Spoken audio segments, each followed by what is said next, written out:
How are you doing? I just wanted to get your quick time that we're in Vegas with an EXP event. I saw you in Dallas or Houston speaking from the stage about why you chose EXP and what it meant for you. I think that you heard about it 4 years ago. And I actually just had my 3-year anniversary. 3 years? Wow. And you are a RE/MAX agent and your life was a bit chaotic. Can you just talk a little bit about it? Because we're in our own markets, Virginia and Louisiana and New Orleans. Just having to introduce EXP and explain what we felt at some point about it and why we continue to be proponents for it. Can you share your story just a little bit? Sure. I think everybody's in a different spot. I think we all come to EXP for different reasons.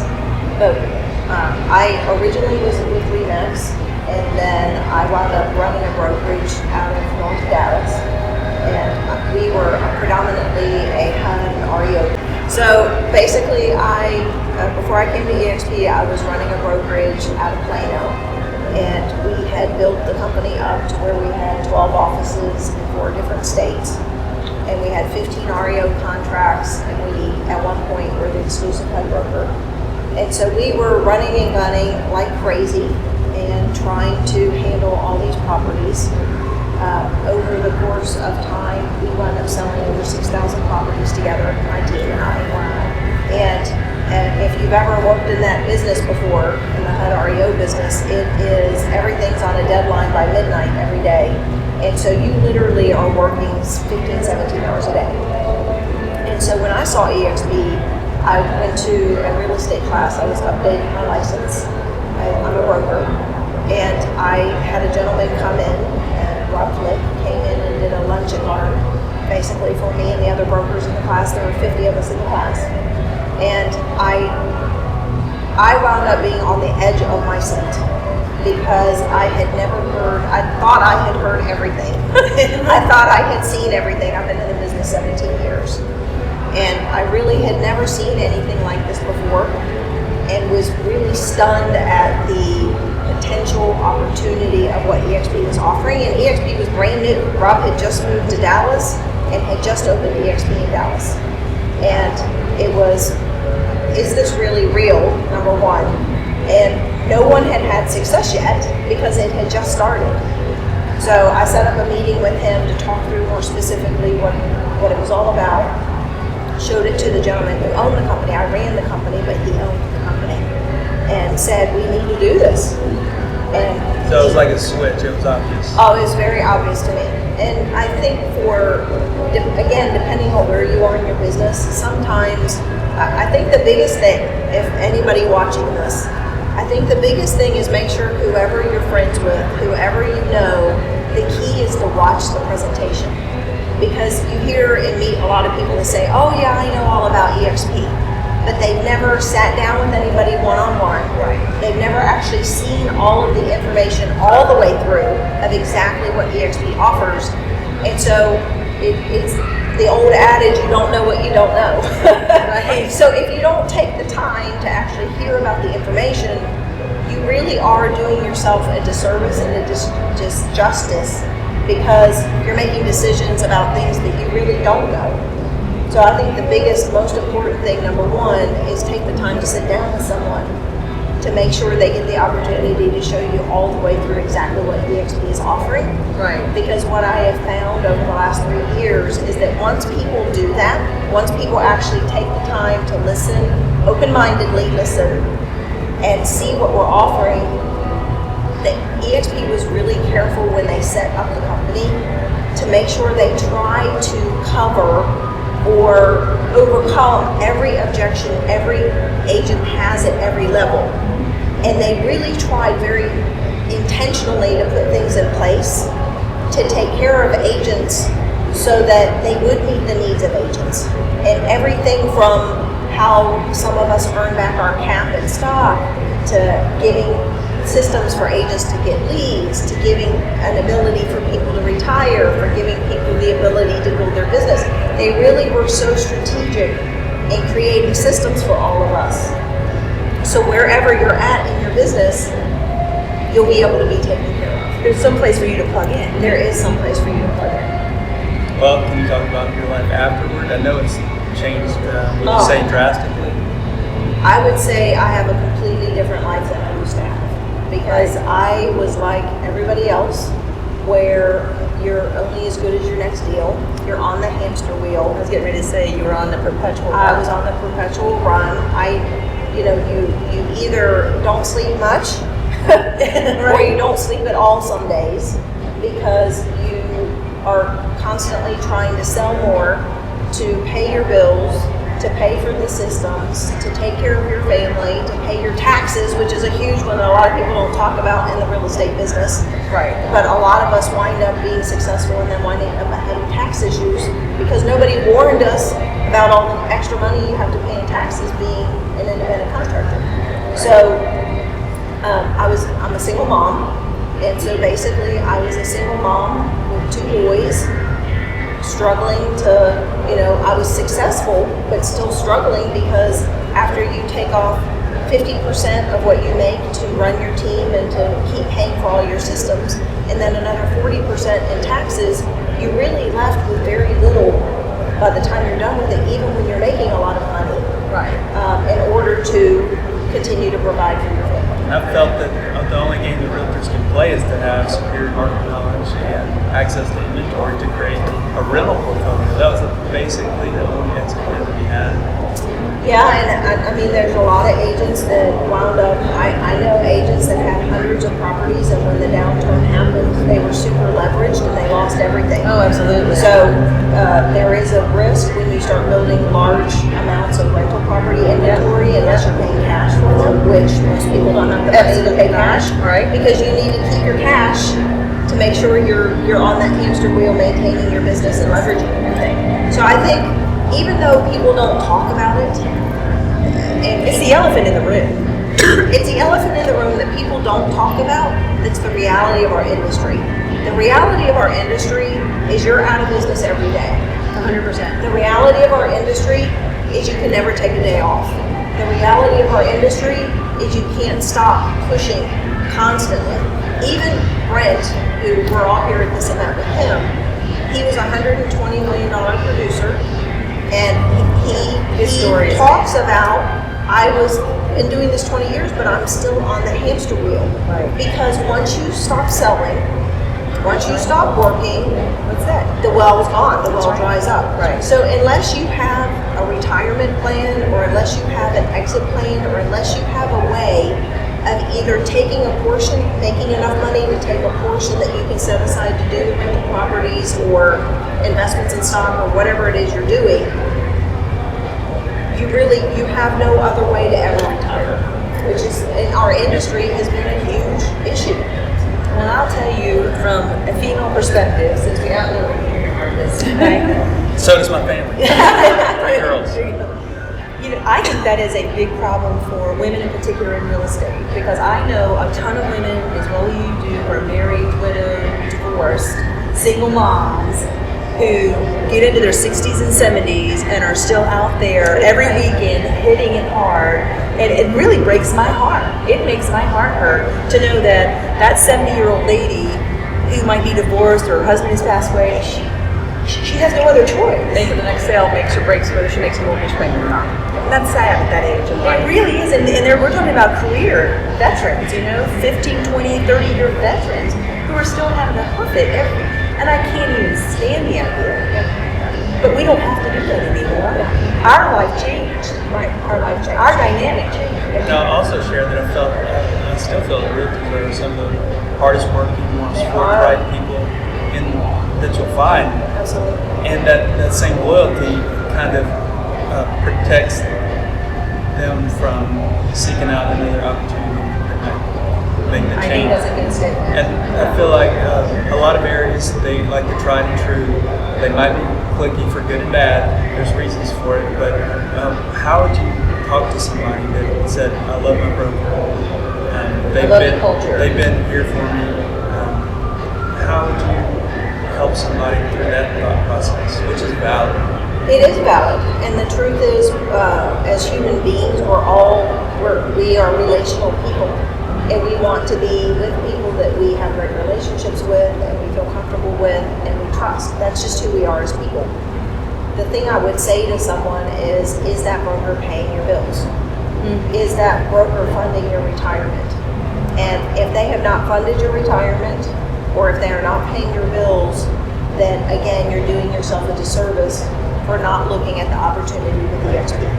Because if you can come to EXP and you can double your income, whether it's through the difference in your splits, the difference in getting the leads through the lead sources that the company gives us, having the 401k or stock options that the company gives us that you're building wealth, or if you want to invite other agents and build through the revenue share portion a future for yourself, there are so many ways that things that EXP offers us to build wealth or build additional income beyond what a traditional broker does. And nothing against any broker out there. It's not that every broker that's out there wouldn't love to do more for their agents, but they're handcuffed because they're paying these big leases. Most brokers are paying $50,000 to $80,000 a month in overhead in their leases. They're paying utility bills, they're paying for assistants, they're paying for copiers, they're paying for all sorts of things. And so it's not that they don't want to do more for their agents, they're financially strapped. A lot of them aren't making money or are losing money to be in business. And you don't understand how expensive it is to run a brokerage until you've done it. Right. And as a broker, we used to joke all the time, we're broker than everybody else. and so it's nothing against the other brokerages. It's Their business model's not set their up for business that. model's not set up for that. So I think for everybody out there, it is worth your time, it is worth your energy to at least look at the model, because we have a spreadsheet that Gene Frederick had created that shows the difference between every other model in America and how they're set up from a franchise organizational chart to how EXP is set up. And the number one thing that Gene always tells us to explain to people is that EXP is not another real estate company. EXP is a brand new real estate model. No different than Netflix was a brand new model for videos versus Blockbuster. It wasn't just another movie company. It was a brand new model. And when something's a brand new model, you can't assume it's just like everything else you've seen or like every other company you've been a part of. You have to say, okay, if it's a new model, let me at least take a look at it and understand how it's a new model. Right. And then maybe my mind will be blown and realize, wow, this is a really great model that I need to really consider. Or you may then say, that's still not for me, I'm going to stay where I'm at. But at least you understand how it's a new model and what's out there, and then you can make an informed decision about what's best for you. And is it scary to have all your time back? Is there fear or a change? I think that people, one, don't believe that could happen, and two, I don't know. I think it's stuck in step one. They're scared of change. Well, that's a human animal, isn't it? That is a human animal. How would you say? Fear. I think Fear that is sometimes I the say, number one I think your seat will still be warm at your broker's office. I think If they'll take it it doesn't- back. right. Is there something that I may not be aware of? By No, saying I mean, that? kind of like when Brent and I were talking, I'm like, listen, worst case scenario, you come here 6 months, you don't like it, you go back. I mean, the reality is, it's not like the broker if you- looks like a hero for getting you Yeah, back. right, They exactly. get to tell you I told you so and welcome you with open arms. Exactly. So worst case scenario, you come, you try it out, you don't like it, you leave, but at least you know. But think about it from this perspective. You know, what happens when you don't try and you don't change and you don't adapt? And do you wanna be in the same spot in 5 years that you're in today? That's a great question. Because if you don't want to be the exact same person in the exact same spot in the exact same business that you're in today in 5 years, You gotta make a change. It's a definition of insanity, right? Doing the same thing over and over again, but expecting different. well, that's what Blockbuster did. That's exactly what Blockbuster did. And 5 years later, They were out of business. They were out of business because they refused to adapt and change or even look. I think Netflix offered their services to Blockbuster. And they said, A okay, we're few good to go. times. Yeah. So that's we're business people, just like Blockbuster was a business. It's appropriate. We're the same thing. If you're not going to open yourself up to potential and possibilities, you only had your ego. Well, think about this. When Century 21 started, they were the only game. Yes. And so unless people were open-minded and had looked at Remax wouldn't have become what it was. But people were open-minded and they looked at Remax and they thought, wow, this is better than Century 21. I need to make a move. And then Remax became the big rage. And then in the 80s, Keller came along. And they added some other things that other companies hadn't done.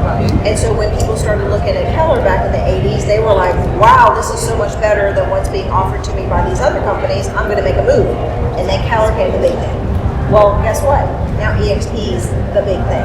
EXP is the one that's figured out what are the missing pieces that the other companies don't have that we can offer people to give them all these extra benefits that they're not getting other places. So at least take a look. Because, imagine the people who said no to Keller, back in the 80s, and then, Watch them become the largest brokerage agent. yeah. And if you had joined them back then, look at what you could have built. Well, it's no different for the EXP. If you overlook, I have a guy in North Carolina.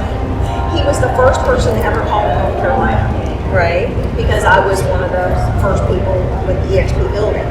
And he did not come. Yeah. And for a year. And he looks back and he kicks himself. He said, because by the time I came, you had someone else that built North Carolina, and there were 500 agents in my market that could have all been under me. Correct. If I would have come when you would have first called me. So it's that kind of thing where, coming, taking the chance, believing that, hey, if I take a chance in something, no different than Michael Dell in the garage. Oh my gosh. The guys that came to his garage, or Mark Zuckerberg, the two guys that showed up out of the four that were invited, look at them, they're billionaires now. Right. Well, it's the same kind of thing. Sometimes you've got to take that risk. Sometimes you've got to take that chance. The difference with us, and this is something really important for everybody to think about, when you take a chance of opening a franchise, that's a big chance. Because you're going to have about $250 million in the bank to be able to open a franchise. That's a big risk. There's no big risk coming here because you're not opening a franchise, you're not having to buy a building, you're not having to hire staff. Right. So the worst thing that happens here is you move over, you don't like it, and you move back. You have to change a few signs. You have to change it. Exactly. Really. The Keller Williams in my market, there's a management snafu, and a good many of the people, about half of the people left, and it spawned a whole lot of boutique brokerages. Can you speak to them, or what is helpful for you to speak to? Well, I came from the independent, so I was running an independent boutique brokerage, if you want to call it that. So we only had 40 agents around the country that we were the one part of our team. And I think for any broker or brokerage, you have E&O, you have all the legal aspects, you have all the accounting aspect, you have all the overhead, all the expenses. Coming to EXP was the best thing for me because I had all of the benefits of still being able to build a team, grow by helping attract agents, but not having any of the overhead, any of the legal requirements, any of the expenses. So you get all the benefits without any of the hassles or any of the headaches. So that to me is a no-brainer. As a broker or owner, it makes total sense to move over here. Now, some broker owners I've moved over because of the size of their team. They understood that they were going to take a little hit their first year as far as what they weren't getting from the agents in their commission splits because they changed their splits when they moved here. But I look back on those people and what they have built since they've been here. Because think about it, as a broker owner, even the biggest brokers in America, the biggest brokerages in America, a big one is 600 people. You can only grow so much on a local level in a franchise location because it's local specific based on radius of people driving. The amazing thing about EXP is because we're a corporation and we cross lines and it doesn't matter where you invite people all over the country, you're not relegated or stuck in that building location or in that general location of that area. So you have the ability to not only bring those 600 agents on times 10 all over the country, so you have the ability to grow exponentially here, and in a way you couldn't do at a local brokerage because you couldn't afford to handle it on your own. Well, the scalability is Yeah, scalability. That's something that I learned by really feeling exponential growth. Now you hear about it, but it's just a word until you like, oh yeah, one, and then that one is two, and just really. Yeah, there's an you old start to kind of get behind it. Suave commercial or something from the 70s. There's this little woman in this box, and she said, if you invite two friends, and you invite two friends, and you invite two friends, and it just starts replicating itself. And there's a book called The Compound Effect that was written, if you haven't read That's that a good book. one, yep. But basically, it is about the compound effect that you invite, they invite, they invite, they invite. And so more people can do so much more than you as a solo person. And that's always been true. And it's always been true. And so that opportunity is given to us here at EXP. And you couldn't do that on a local franchise level. It's just impossible to replicate. I'm so open to ideas. I think it's going to be great. Thank you. Your speech was really powerful. Hers, just being in her presence, absolutely. Thank you so much. 100%. But just to be vulnerable on stage like that was so. I don't know if it comes with you or if you practice. Not crazy. Right? I agree with that. And how awesome is your life now? My life now is completely different. So basically, I have Awesome. been here 3 years. I've invited 41 people personally. I have over 4,800 agents on my team all over America and all over Canada. And I am making millions of dollars a year in passive income. I have sent my boys to college. I've bought houses. I've bought cars. I set up a nonprofit to be able to serve single mothers and to be able to give money away, to be able to help people That's through amazing. charity. And so my life is absolutely, completely different than it was. 3 short years after 3 short slugging years. it out. Thank you so much for your Great role model. Appreciate you so much.